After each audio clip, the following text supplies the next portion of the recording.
The bear went over the mountain, the bear went over the mountain, the bear went over the mountain to see what he could see. And all that he could see, and all that he could see is the other side of the mountain, the other side of the mountain, the other side of the mountain is all that he could see. During the 19th and early 20th centuries, the exploration of the lower Elk Valley continued, but few settlers braved the challenges of this wilderness frontier. Matthias Barr, otherwise known as the Elk Valley Sourdough, lived on and owned much of the land that is present-day Elkford. He sold 50 acres of land to Kaminko, who had just opened the Fording River mine, and in 1971, the town of Elkford was formed. Where is Elkford? Elkford is located just across the Alberta BC border in the very southeast corner of the province. You turn north at Sparwood on Highway 43 and continue driving for 35 kilometers. From there, the gravel road continues north, taking you to numerous parks and wilderness area, and if you continue driving along the Elk Pass Road, it takes you to the border of Peter Lougheed Provincial Park. Sometimes the gate is locked and you have to continue past it on foot, or many people from Alberta come through on bicycle, walking, snowshoeing, or skiing in the winter to visit the Elk Lakes Provincial Park and the areas around it.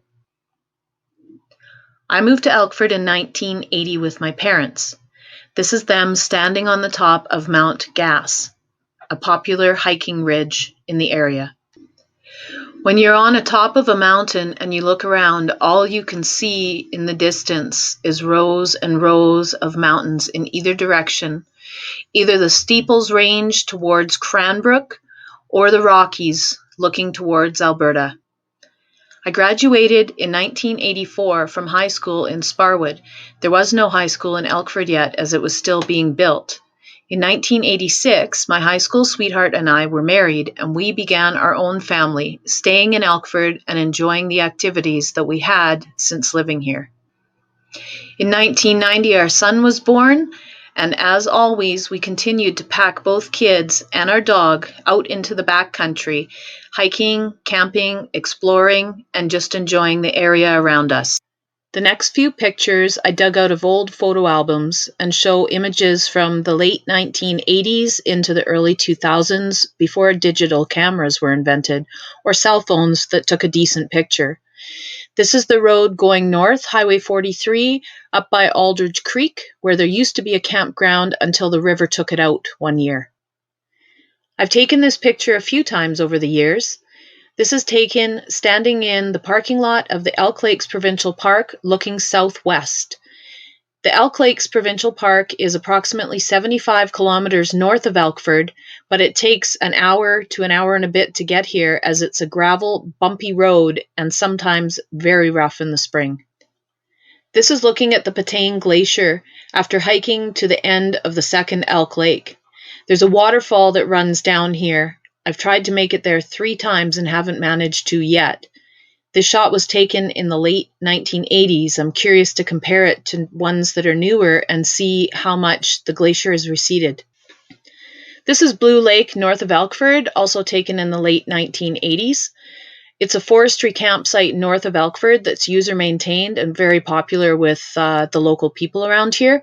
I've only ever swam in this lake once, as it's usually much too cold to do more than wade in it. This is looking north. Mount Gass is on the right-hand side. This is from the top of a mountain that we used to call Stick Mountain, otherwise known as Burnt Ridge. You can't drive up this road anymore. The road actually sloughed away, and it's gated. You can walk up it, however, if you want to. It's solid switchbacks and straight up.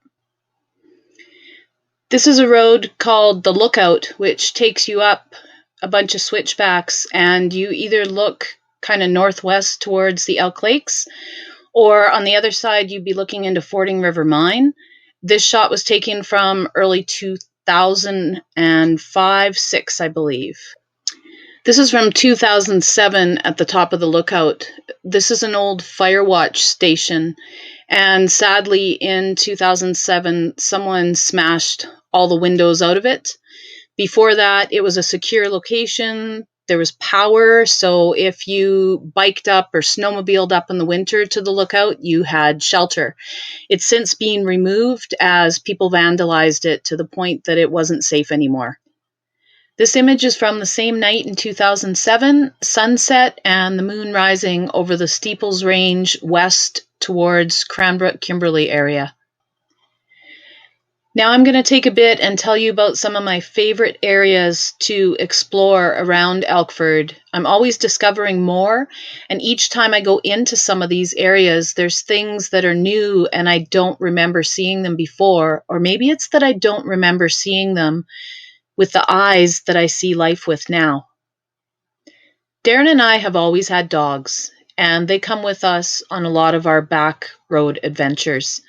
This one here is Tonka, and he lived to be almost 15 years old, and much of his life was spent roaming in the bush with us. He had a really good life. However, he may not have thought that on this day.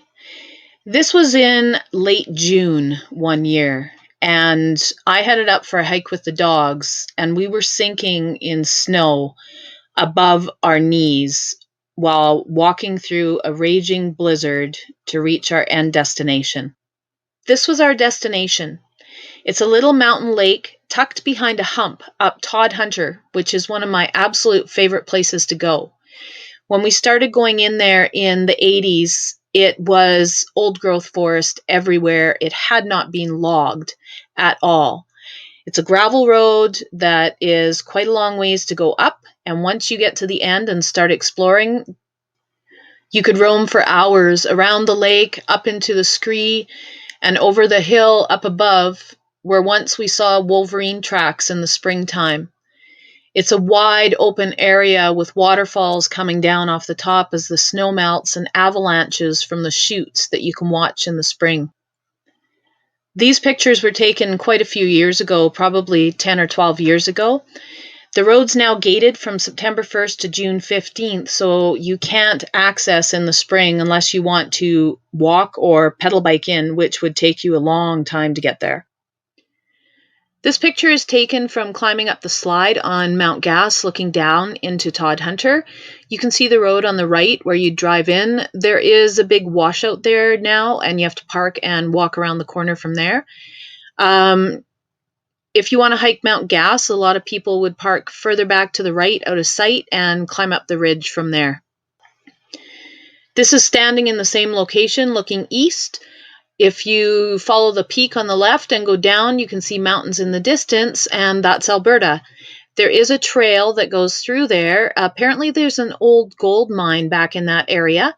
You can access from the other side on Highway 40, which leaves from Coleman and continues north up to around Longview area and then into Kananaskis. This is a more recent picture taken July 1st, 2019. My husband and I climbed up the slide and walked along the plateau to the right.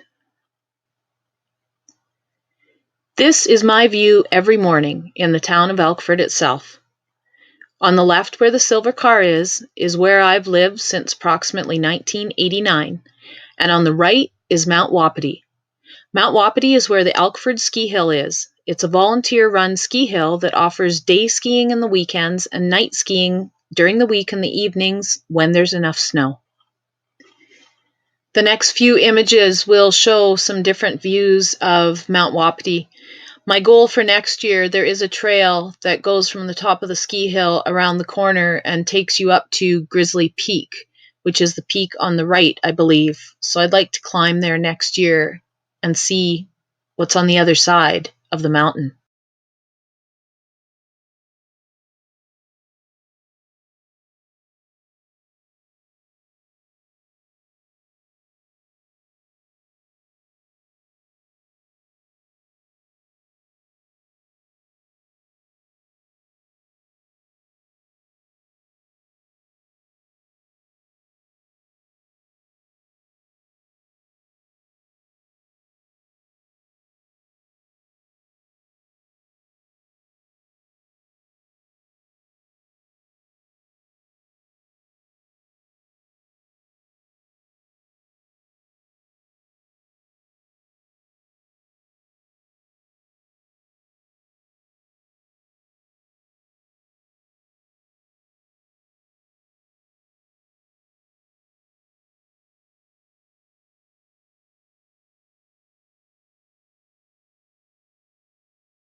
This is a view of the town, and over on the right is Mount Line. This is taken from partway up the ski hill.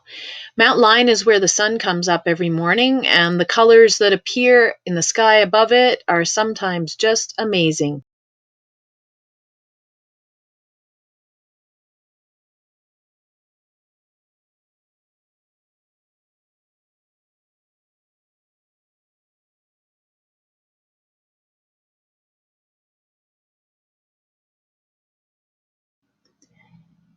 And last on the subject of mountains is my favorite mountain around Elkford. This is Mount Hattikin.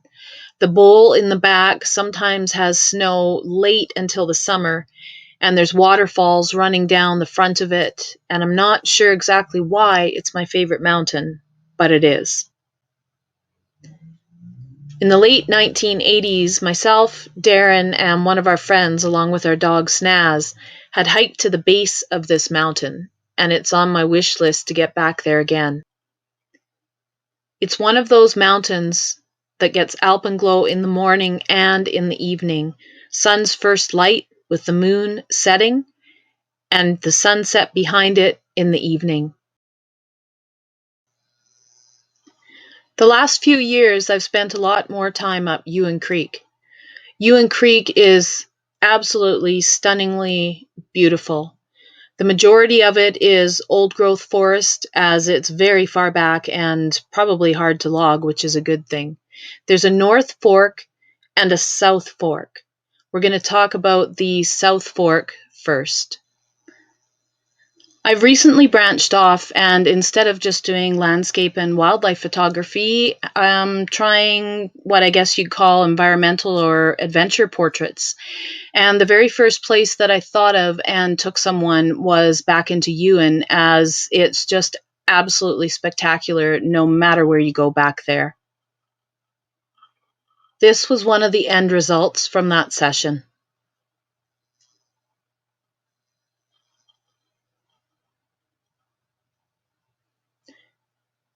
This is where the road up the North Fork of Ewan ends. There's a mossy creek with waterfalls all over, and the moss is so thick that you sink 6 inches into it when you're walking. I need to spend a lot more time exploring here. You can also cross the creek and then hike and go back up into the Beehive area in Alberta. We recently explored a couple areas of Ewan I've never been up before. We hiked up a game trail or hunter's trail and cut through old growth forest and followed a mossy creek, huge boulders, great big cliffs, and fresh water flowing everywhere. 2 weeks ago, my husband and I headed out to check up an area up Ewan he had seen on Google Earth and wanted to check out. It looked like a bunch of little pools and then a lake or a swamp at the end. We parked in a logging cut and walked into the old growth where the mosquitoes and the horseflies were absolutely horrific, but the end result was worth it.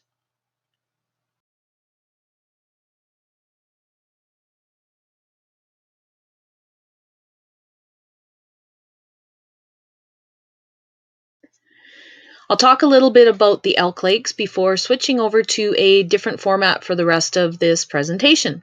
This is Tobermory Cabin near the Elk Lakes. When you come in from the south, it's how you know you're finally getting to the end of the road. No reservations needed. First come, first serve. There's a little wood stove. You can stay all year, and the inside of it is covered with the names of visitors from all over the world. If you happen to be lucky enough to get a spot to sleep in Tobermory Cabin, this is what your morning view will look like. This mountain range, whatever it is one of the most stunning in the northern part of the Elk Valley. There's a lot of different areas to explore within the Elk Lakes.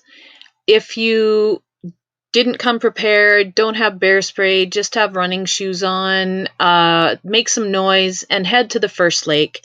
It literally takes you 10 minutes to walk to it, and it's absolutely beautiful, glacier-fed water, and the views are amazing.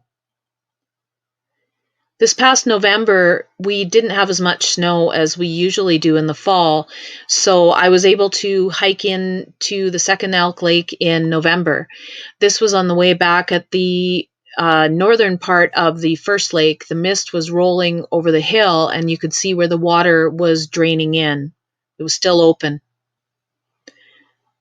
At the beginning of the first lake, where things pool a little bit more before draining into the Elk River, there was quite a bit of algae, and the water was just clear and calm, little bit of ice crystals or frost flowers or whatever you want to call them along the edge of it.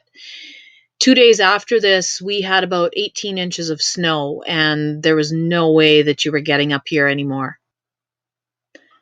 I'm going to switch over to a manual format for the next images that I'm going to share. I hope you enjoyed this little view into some of my favorite areas on the other side of the mountains.